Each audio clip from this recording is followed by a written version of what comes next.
이 시간 우리 하나님 말씀 함께 읽겠습니다. 누가복음 2장 8절부터 우리 12절까지 함께 읽도록 하겠습니다. 누가복음 2장 8절부터 14절까지입니다.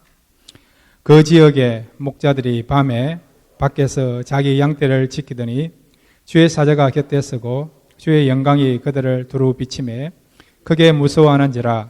천사가 이르되 무서워하지 말라. 보라, 내가 온 백성에게 미칠 큰 기쁨의 좋은 소식을 너희에게 전하노라. 오늘 다윗의 동네에 너희를 위하여 구주가 나졌으니 곧 그리스도 주시니라.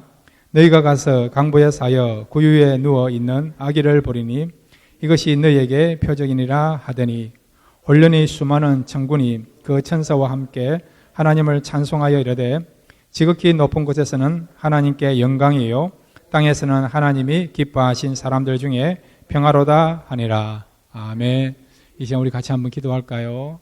오늘 성탄절 이 메시지를 통해서 내년 성탄절까지 우리에게 귀한 교훈이 되고 또 영적인 양식을 공급받을 수 있는 귀한 시간입니다.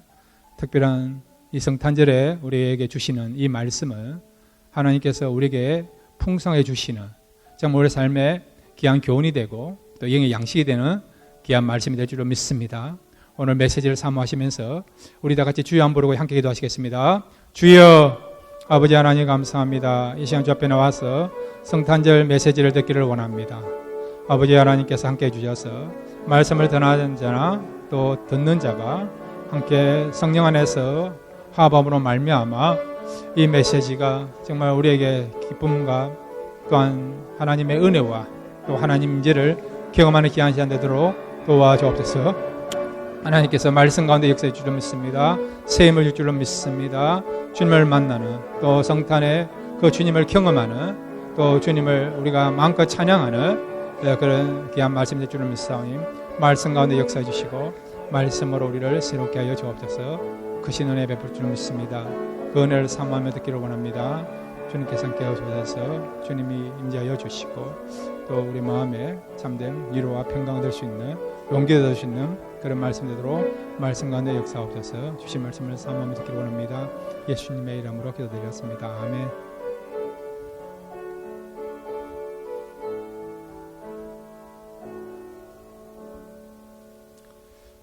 하나님 아버지, 이 시간 저희들 간절히 사모하는 마음 가지고 성탄절 메시지를 듣기를 원합니다. 이 말씀이 나를 살리는 말씀이 되게 해주시고 또 주님을 만나는, 주님의 그런 사랑과 은혜를 풍성히 누릴 수 있는 그런 말씀 될 수 있도록 말씀 가운데 역사하여 주옵소서. 예수님의 이름으로 기도드렸습니다. 아멘. 이제 우리 한번 따라 해주시면 좋겠습니다. 성탄의 축복이 함께하기를 바랍니다. 예, 오늘 이 시간 우리 함께 생각하기를 원하는 말씀은 첫 번째 크리스마스예요.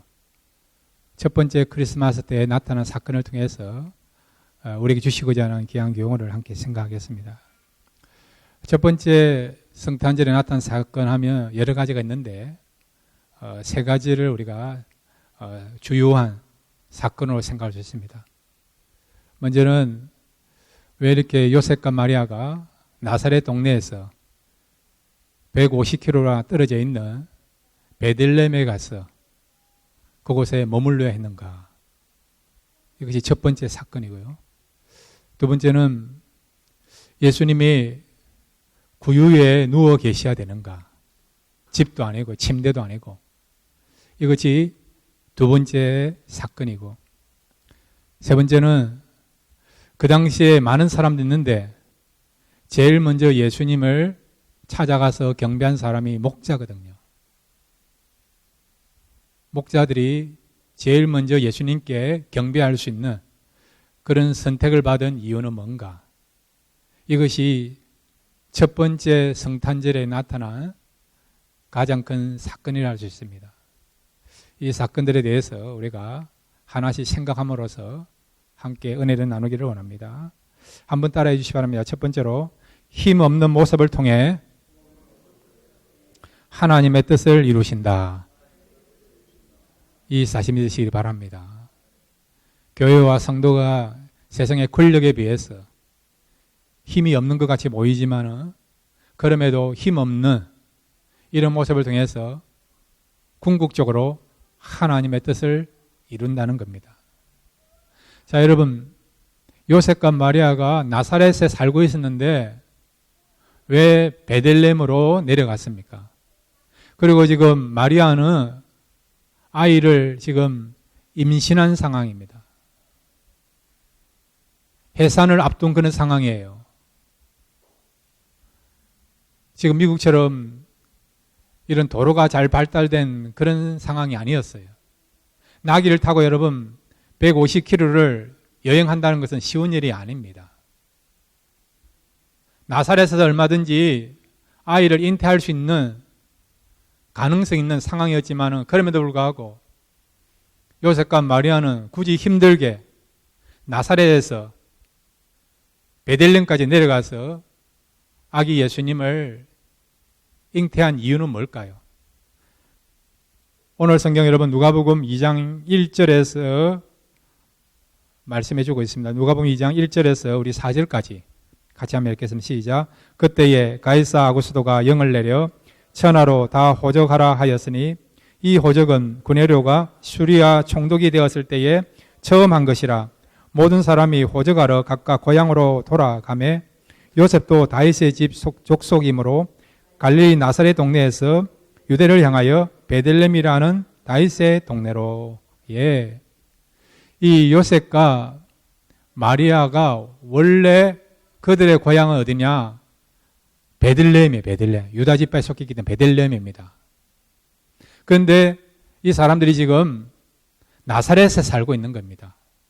근데 어느 날 이 로마 황제가요, 가이사 아구스토라고 하는 세계사에서는 옥타비아누스라 불리는 이 황제가요, 이 로마 제국에 있는 사람들은 다 호적하러 가라고, 고향에 가서 호적하라고 명령을 내린 겁니다.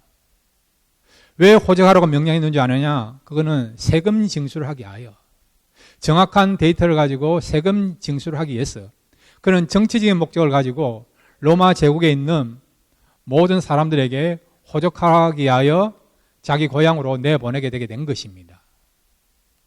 자, 그렇지만은 이렇게 로마 황제는 자기의 정치적인 목적을 위해서, 자기 국가의 그런 유익을 위해서 호적하라고 하는 그런 명령을 내려서 그 명령에 순종하기 위하여서 요셉과 마리아가 베들레헴에 내려갔지만은, 그러나 여기에는 하나님의 뜻이 있다는 거죠. 하나님의 뜻을 이루기 위해서 요셉과 마리아가 베들레헴에 내려가게 된 것을 보게 됩니다. 자, 여러분, 미가서 5장 2절에서 3절, 하나님 뜻이 어디에 있는가? 미가서 5장 2절 3절 같이 읽겠습니다. 시작. 베들레헴 에브라다야, 여는 유다 족속 중에 작을지라도 이스라엘을 다스릴 자가 내게서 내게로 나올 것이라. 그의 권부는 상고의 영혼에 있느니라. 그러므로 여인이 해산하기까지 그들을 붙여 두시겠고 그 후에는 그의 형제 가운데 남은 자가 이스라엘 자손에게로 돌아오리니. 아멘. 미가서 5장 2절에 보면 예수님께서 다윗의 후손으로 오시는데 그분이 어디서 태어나느냐?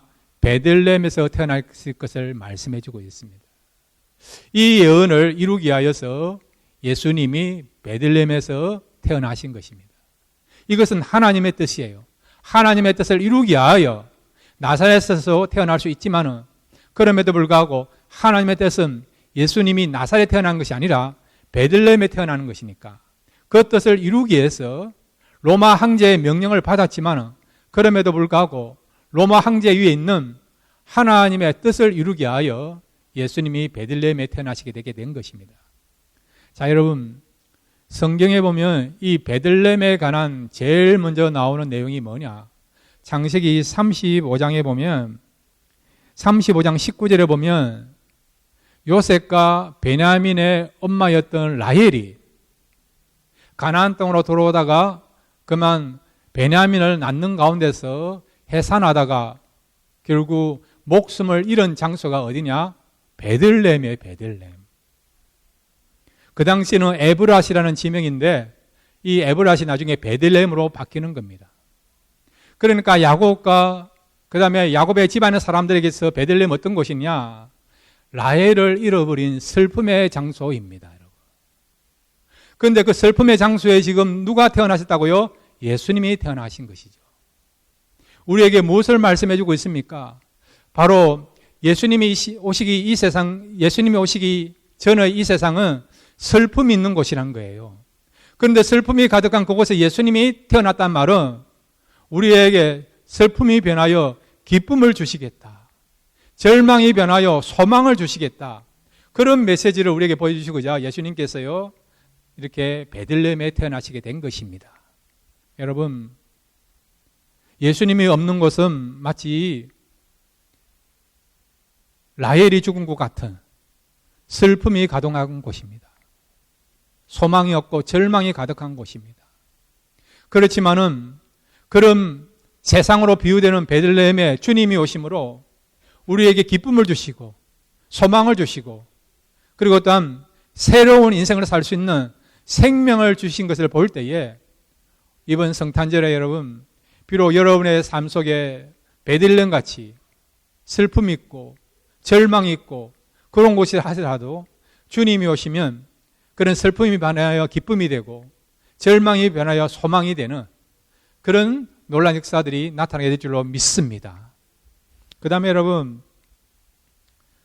잘 아시는 나오미라는 여인이죠. 나오미. 이 여인이요, 모압에 가 살았는데 남편도 죽고 두 아들도 죽었습니다. 극적으로 룻이라는 며느리와 함께 베들레헴으로 돌아왔습니다. 이방 여인과 함께 베들레헴으로 돌아왔습니다. 이제 베들레헴은 유대인만 사는 곳이 아니라 이방 여인 출신도 함께 사는 곳이 되었어요. 그곳에 주님이 태어나신 것입니다. 무엇을 말씀해 주고 있습니까? 우리 주님의 구원은 유대인만 구원한 것이 아니라 이방인도 구원하시는, 나아가서는 모든 인류를 구원하시는 주님이시다. 그런 메시지를 보여주시고자 주님께서요, 베들레헴에 태어나시게 된 것입니다. 그 다음에 여러분, 이 베들레헴은 여러분이 잘 아시는 대로 다윗의 고향이에요. 유대인이라면 다 알고 있습니다. 메시아가 다윗의 고향에 태어나게 될 것이고 다윗의 후손으로 태어나게 될 것을 알고 있습니다. 그러니까 바로 예수님은 다윗의 고향에 태어나셔야 되고 다윗의 후손 오셔야 되기 때문에 이러한 하나님의 메시지를, 이러한 하나님의 예언을 성취하기 위하여서 예수님께서 베들레헴에 태어나시게 되게 된 것입니다. 그리고 다윗은 누굽니까? 왕 아닙니까? 왕. 이스라엘 역대에서 가장 존경하는 왕이, 위대한 왕이 다윗이거든요. 솔로몬보다도 더 위대한 왕으로 인정하는 사람이, 그렇게 인정받는 사람이 다윗입니다. 그런데 예수님이 다윗의 후손으로 오셨고 다윗의 집안의 사람으로 왔다는 말은 바로 예수님도 왕이시라는 것이요. 다윗은 이스라엘 다스리는 조그만 나라의 왕이지만은 우리 예수님 어떤 왕입니까? 만왕의 왕이시고 만주의 주가 되신 분 아니십니까? 그러니까 예수님이 다윗의 그런 고향에 태어났다, 이 말은 예수님은 왕이시다. 그 예수님은 어떤 왕이느냐? 온 세계를, 온 우주를 다스리시는 진정한 왕이시다.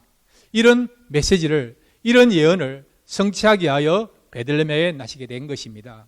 두 번째로 여러분, 첫 번째 성탄에 나타난 사건은 뭐냐? 자, 그러면 왜 예수님이 구유에 누워 계셔야 되는가? 자, 여러분 가운데 태어나실 때 구유에 누워 있었던 사람이 있습니까? 어머니가 여러분을 받아가지고요, 구유에 앉혀놓았던, 구유에서 탄생을 맞이했던 사람이 있습니까? 아무도 없지 않습니까? 아니, 이렇게 만왕의 왕이신 예수님이 왜 이렇게 구유에 누워 계셔야 됩니까? 그 이유는 뭘까요, 여러분? 여러분, 구유는 어떤 곳입니까? 우리는 자꾸 말굴류가 생각하는데, 말굴이라고 생각하는데 그렇지 않아요, 여러분. 이 베들레헴은 예루살렘 성전에 들어가는 양들을 양육하는, 양들을 갖다가 키우는 그런 장소가 이 베들레헴이에요. 이 베들레헴을 양을 치는 그런 장소입니다. 그러니까 정확하게 말하면 이 구유는요, 양들이 먹고 자고 하는 그런 장소가 바로 지금 구유예요. 구유인데, 그런데 이 구유는 뭐냐?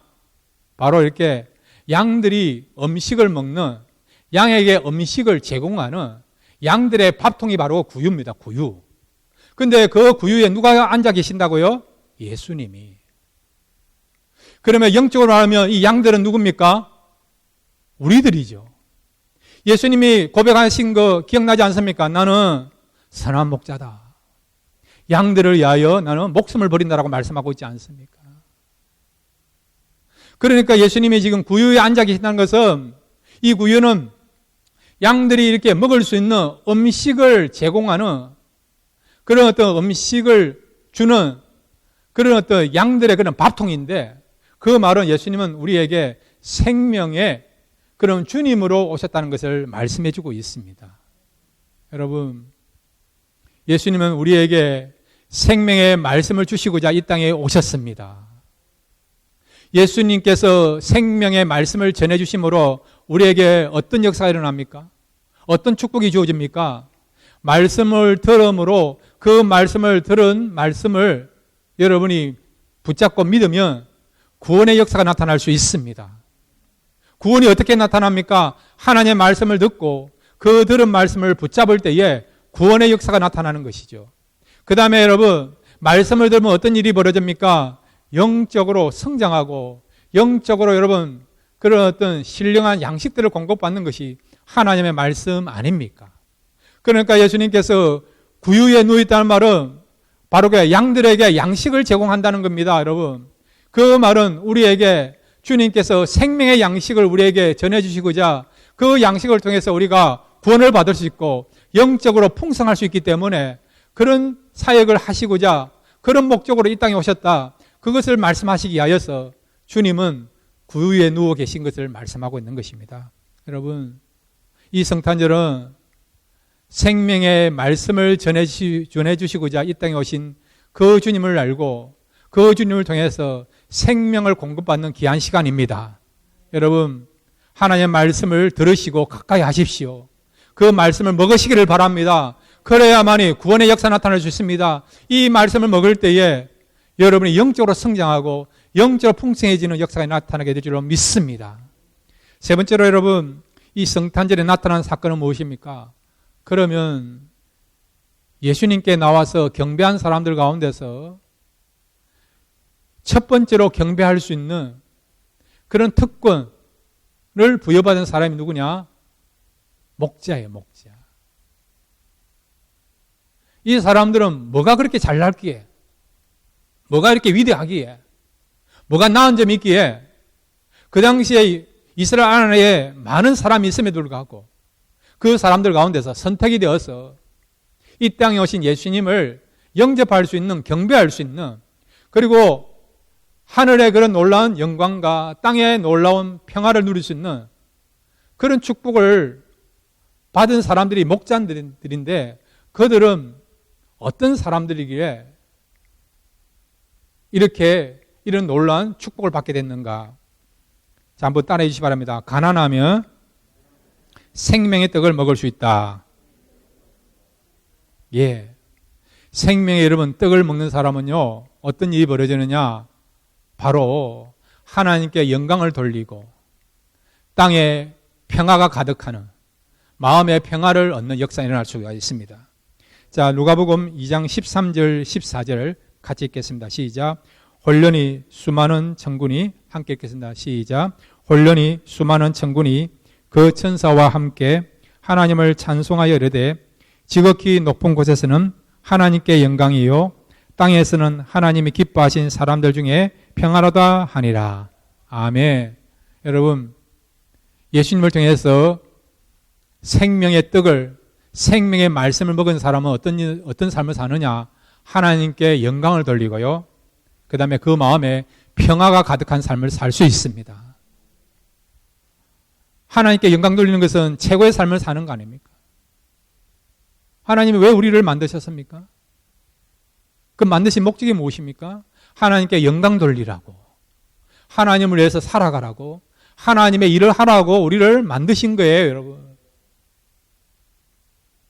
그 목적 때문에 하나님께서 우리를 짐승으로 만드시지 않고 이런 벌레 같은, 미생물 같은 그런 존재를 만드신 것이 아니라 우리 인간으로, 인류로 우리를 만드신 거예요, 여러분. 이 목적 꼭 잊지 마시기를 바랍니다. 우리는 자꾸 세상 일을 하기 위하여 나의 만족과 나의 유익을 위하여서 그런 마음을 가지고 산다라고 생각하는데 그게 아니에요, 여러분. 하나님 우리를 만드신 이유는 우리를 위하여 사는 것이 아니고 하나님께 영광 돌리라고 그 목적 때문에 우리를 만드셨고 그 목적을 달성하라고 그 목적을 잘 이루라고 축복하시고 은혜 베풀어 주시고 건강 주시고 지혜를 주시고 물질을 주신 것입니다. 여러분, 이런 목적을 정확하게 아시기를 바랍니다. 그리고 여러분, 우리가요 이런 하나님께 영광 돌리는 삶을 살기만 하면 그 마음에는 어떤 마음이 있느냐? 그 마음에는 무엇이 주어지느냐? 하나님이 주시는 참된 평화가 임하게 될 줄로 믿습니다. 평화가 얼마나 필요합니까?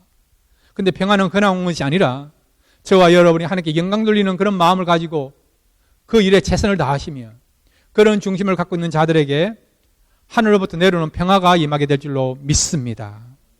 자, 그런데 여러분, 우리가 어떻게 하면 하나님께 영광 돌리고 나가서는 그 다음에 여러분 진정한 평화의 삶을 살 수 있느냐?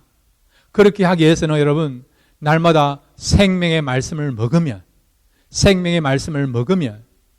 하늘로부터 내려오는 평화가 임하게 되고 하나님께 영광 돌리는 삶을 살게 될 줄로 믿습니다. 그러면 누가 생명의 말씀을 먹을 수 있습니까? 목자를 통해서 우리가 볼 수 있는 이 사람들이 왜 이렇게 선택을 받았느냐? 그랬을 때에 바로 여러분 누가복음 1장 53절을 같이 읽겠습니다. 누가복음 1장 53절입니다. 함께 읽겠습니다. 시작. 주니는 자를 좋은 곳으로 배불렸으며 부자는 빈손으로 보내셨도다. 아멘. 이게 무슨 말씀입니까? 마리아의 찬양이에요. 마리아의 신앙 고백입니다. 하나님은 어떤 사람들에게 배불리 먹이시느냐, 어떤 사람들에게 영적인 축복을 허락하시느냐, 어떤 사람들에게 하늘의 평화를 허락하시느냐, 줄인 마음을 가지고 주님께 나오는 자, 가난한 마음을 가지고 사모하는 마음을 가지고 주께 나오는 자, 그런 자들에게 하나님께서 신령한 은혜를 주시고 축복하시고 평안을 주신다는 것입니다. 반면에 부자는요 빈손으로 돌려보낸다는 거죠. 누가 부자입니까? 여기서 말하는 부자는 뭐냐? 돈이 많다는 그런 의미가 아니에요, 여러분. 여기서 부자는 나는 이미 배가 부릅니다. 나는 세상적인 것으로 배가 부릅니다. 나는 하나님이 아닌 다른 것으로 배가 부릅니다. 그러니 나는 세상적으로 배가 부르기 때문에 하나님의 은혜가 필요 없습니다. 구원이 필요 없습니다. 하나님 주시는 평강이 필요 없습니다. 나는 만족합니다. 하나님 없이도 하나님 주신 것이 없다 하더라도 나는 여전히 만족합니다. 그런 마음을 갖고 있는 자가 뭐라고요? 부자라는 거예요. 이런 사람은 어떻게 된다고요? 빈손으로 돌려보낸다는 거죠. 아무것도 하나님 주시는 은혜와 축복과 기쁨을 누리지 못한다는 것입니다. 그러나 여러분이 정말 가난한 마음을 가지고 은혜를 사모하시고 구원을 사모하시고 하나님의 평강을 사모하시면서 살아가시면 이런 사람은 영적인 가난한 사람이기 때문에, 가난하다는 말은 여러분 날마다 필요를 느끼는 사람 아닙니까? 그러므로 여러분이 영적인 가난한 자가 되어서 하나님의 은혜를 사모하시고 평강을 사모하시면 그런 사모하는 심령 속에 하나님께서 풍성한 은혜와 축복과 평강을 허락해 줄 줄로 믿습니다. 왜 목자가 그 당시에 많은 사람들 가운데서 예수님께 나와 경배할 수 있는 일에 있어서 이렇게 귀하게 쓰임받았느냐? 그 이유는 뭐냐? 이 사람들은 가난한 사람이었다는 거죠. 영적으로 가난한 사람이었다는 것입니다. 하나님의 은혜와 하나님의 평강과 하나님의 위로를 기다리는 사람이었다는 것입니다. 이런 사모하는 사람이 있기 때문에 하나님께서는 그 중심을 보셔서 이들이 하나님께 영광을 돌리고 그리고 세상에서 얻을 수 없는 참된 평화를 얻는 그런 은혜를 체험하는 주인공이 되게 된 것입니다. 여러분, 이번 성탄절 저와 여러분도 영적인 가난한 자가 되기를 바랍니다. 영적 가난한 자에게 하나님께 그냥 돌려보내지 아니하십니다. 부자는 돌려보내지만은 나는 은혜 없이도 살 수 있습니다. 나는 세상적으로 만족합니다. 하나님이 함께하지 아니해도 나는 얼마든지 성공할 수 있습니다. 이런 마음을 가지면요, 그런 사람은 영적으로 부자예요. 하나님의 은혜가 임하지 않습니다. 하나님하고는 상관없는 삶을 삽니다. 그러나 나는 부족합니다. 하나님이 도와주셔야 됩니다. 하나님 축복하셔야 됩니다. 하나님의 평강이 임할 때에 내가 새로운 인생을 살 수 있습니다라고 그런 영적인 그런 가난한 마음을 가지고 사모하시면 그런 자에게 하나님께서 풍성한 은혜를 베풀어 줄 줄로 믿습니다. 이런 영적인 가난한 자가 되어서 이 목자들처럼 하나님께 영광 돌리고 풍성한 평강 얻을 수 있는 그런 이번 성탄절 되시기를 주님의 이름으로 축원드립니다. 이 시간 우리 다 같이 일어나셔가지고요, 우리 같이 한번 기도하겠습니다. 영적인 가난한 자에게 하나님께 배불리 먹이신다 했습니다. 이 성탄절 여러분 다시 한번 은혜를 사모하십시오. 평강을 사모하십시오. 기쁨을 사모하십시오. 이런 하늘의 그런 기쁨과 평강만이 우리를 새롭게 하는, 영적으로 부유케 하는 그런 역사가 나타날 줄로 믿습니다. 말씀을 생각하시면서 우리 다 같이 주여 한번 부르고 함께 기도하시겠습니다. 주여, 아버지 하나님 감사합니다. 이 시간 저희들 또 말씀을 들었습니다. 아버지 하나님,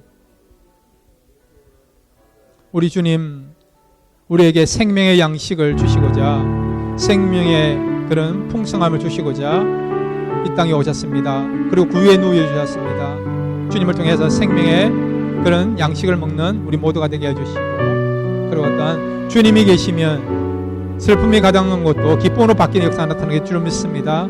그뿐만 아니라 아버지 하나님, 이번 성탄절 그 은혜를 강구하고 사모함으로 말미암아 우리 모두에게 세상이 줄 수도 없고 세상에서 얻을 수 없는 참된 평강과 기쁨 누리시는 역사 나타나도록 도와주옵소서. 그렇게 할 줄로 믿습니다. 그 은혜를 사모합니다. 예수님의 이름으로 기도드리겠습니다. 하나님 아버지, 이 시간 저희들 영적인 가난한 자가 되기를 원합니다. 심령이 가난한 자가 천국이 제 것이라 했습니다. 이 시간 저희들 세상적인 것을 내려놓기를 원합니다. 세상적인 것으로 만족했던 것들을 돌아보며 회개하며 정말 겸손한 자가 되기를 원하고 사모하는 자가 되기를 원합니다. 그랬을 때에 이 시간 세상에서 우리가 얻을 수 없는 참된 평강과 기쁨을 얻을 수 있는 그런 귀한 시간 되게 하여 주옵소서. 우리가 은혜를 사모하면 그 사모하는 심령 속에 은혜를 주시고 축복을 주시고 위로하여 주시고 하나님을 만나는 놀라운 역사가 나타내 주려 믿습니다. 야곱이 하나님 축복을 사모하는 마음 가지고 간절하게 부르짖었더니 하나님께서 새로운 인생을 살 수 있는 그런 은혜를 주신 것처럼 이 시간 저희들도 하나님 주시는 그 은혜를 사모하기 원하고 이 성탄절을 통해서 정말 하늘에서 우리에게 주어지는 그 참된 평화와 기쁨 누리기를 원하오니 우리 모두 이런 기쁨과 평강 얻을 수 있는 귀한 시간 될 수 있도록 축복해 주옵소서. 그렇게 해 줄로 믿습니다. 예수님의 이름으로 기도드렸습니다. 아멘.